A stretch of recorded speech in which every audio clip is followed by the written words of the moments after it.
Wale wanachama ambao umewaona kwenye press na kusema watasoma albadili, lolote baya limkute ambaye anaihujumu timu, kwangu mimi kama Chuma, salamu ziwafikie. Alichokisema mwenyekiti wa bodi ya wakurugenzi ya Simba kwamba changamoto ya afya ya akili ndio ile ambayo nimeiona kwenye ile press, ndio walisia. Kauli ya Magoli inazidi kuibua mambo mengi sana, inazidi kuibua mambo mengi sana.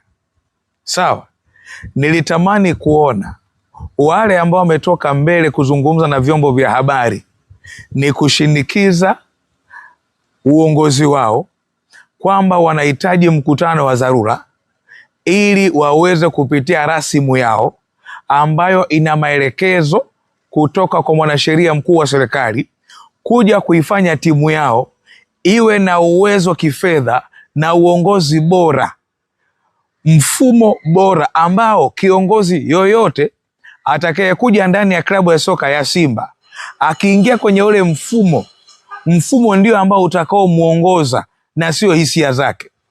Atahitaji kuboresha baadhi ya mambo kulingana na nyakati zinavyokwenda katika ushindani wa soka duniani, lakini kwa kufuata mfumo. Hii ndio timu pekee ambayo inajithibitisha wazi kwamba inaamini sana mambo ya shiriki. Haya ndio majawabu tosha kwamba hawa ni kweli walichoma moto kiwanjani Afrika ya Kusini kwenye